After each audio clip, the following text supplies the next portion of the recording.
Because although there are times when we are like the younger son, chasing after the promises of the world to find wholeness and completeness, there are also times when we're like the older son, thinking that we can create our own wholeness and completeness through doing our duty and fulfilling our obligations.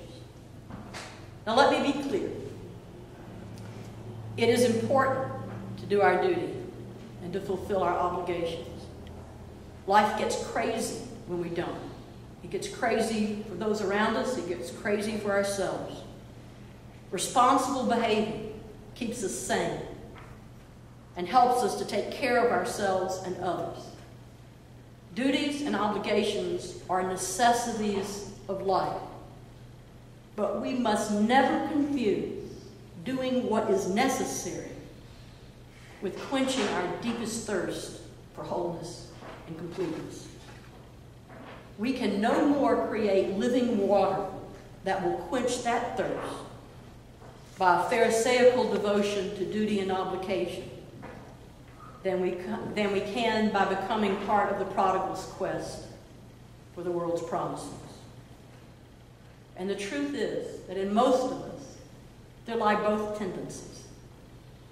Somewhere inside of us, we are the younger son, thinking we can find wholeness and completeness somewhere out there, anywhere but here in our everyday routine.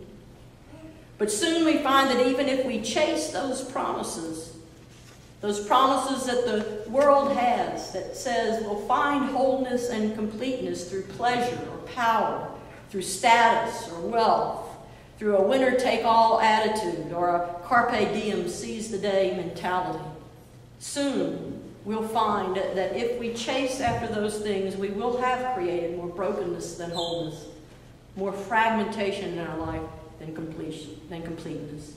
And there are things out there that we tend to think will do it for us. And when we do, we are a lot like the younger son.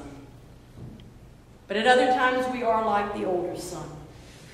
And we think that we have traded in those false promises of the world for a devotion to doing our duty and fulfilling our obligations without failure, without fault.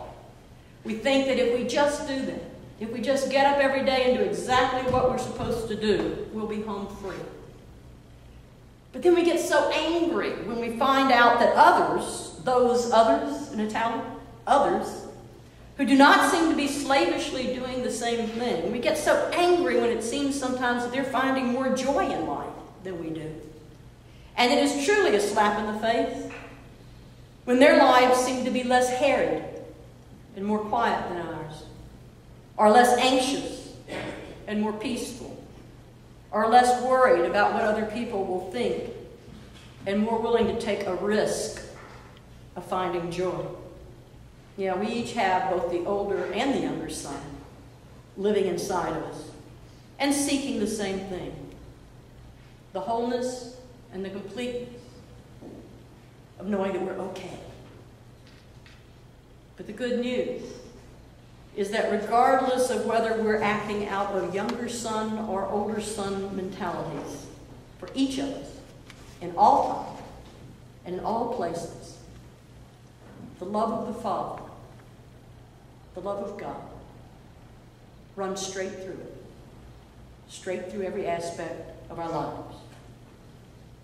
As Jesus tells the story, the Father goes out to both sons and invites them in, loving them both, welcoming them both, receiving them both. So he will with us. Whether we've wandered off because we looked for something else or because we thought we could do it all ourselves, so he will with us. May we all come to ourselves and realize that in some way each of us is lost. In some way, each of us needs to be found.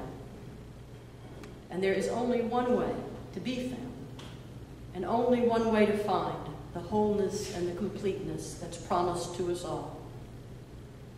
That way is to learn not to rest on the world's promises, neither to rest on our own ability to perform our duties and obligations well, but to learn what it means to let our own lives rest in the depths of God's love. Amen.